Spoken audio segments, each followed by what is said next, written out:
The fourth spring snow turns vengeful. An avalanche thunders down the hillside, swallowing the path behind them. The world collapses into a deafening roar of white. Xiao Tingyan pulls Shen Qingyu forward, their feet pounding through the deep, heavy snow. Every desperate step is a fight against the cold death chasing them. Don't look back. Keep running. His voice cuts through the wind, a lifeline in the chaos. Her own voice is breathless, laced with panic. Your shoulder. It's bleeding again. But he ignores the searing pain. His only focus is her safety. Bamboo snaps and falls around them like shattered spears. The snow surges closer, a relentless wave. He glances back, seeing a massive chunk of ice and debris hurtling toward her. Without a second's thought, he shoves her ahead, taking the brunt of a falling bamboo stalk himself. He takes the blows meant for her sharp branches scratch his face, and the snow buries his legs for agonizing seconds before he pulls himself free.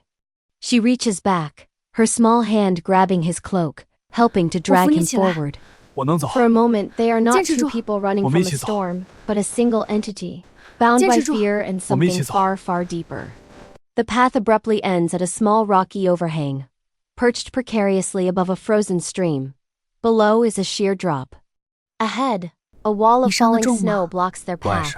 They are trapped. Here, under the rock, now. He spots their only chance.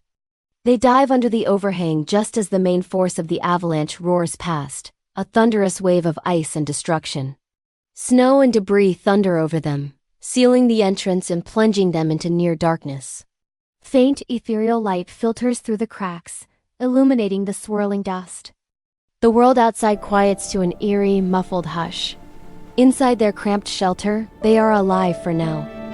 They collapse against the cold rock wall, chests heaving, their hands still clasped tightly together. The silence is broken only by the sound of their ragged breaths. Slowly, she turns to him. Her eyes fall on his shoulder, where blood is soaking through the torn fabric of his robe. A stark crimson against the white snow dusting his clothes.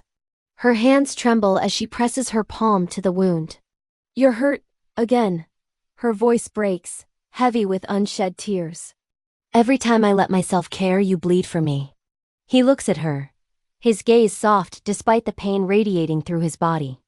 And every time I would do it again, because now, I'm not bleeding alone. His words hang in the air, a quiet confession. Without a word, she tears a strip of silk from her own sleeve and begins to bind his wound. Her fingers move with a gentle precision, a stark contrast to the violence they just escaped. He watches her, his pained expression softening as he takes in her focused, caring face. In the dim, fragile light, she leans forward, resting her forehead against his. A single tear escapes and traces a path down his cheek, a warm drop in the freezing cold. I'm scared. She whispers, the words barely audible. Not of dying, but of losing you now that I finally let you in. Then don't let go. His voice is a quiet anchor in the darkness. We face whatever comes next. Together. They embrace, a tight, desperate hold in the cramped space. She rests her head on his chest, listening to the steady beat of his heart, while his arms circle around her, a protective shield. Snow dust falls like gentle confetti through the cracks above, the warmth between them a small sun against the cold, unforgiving stone.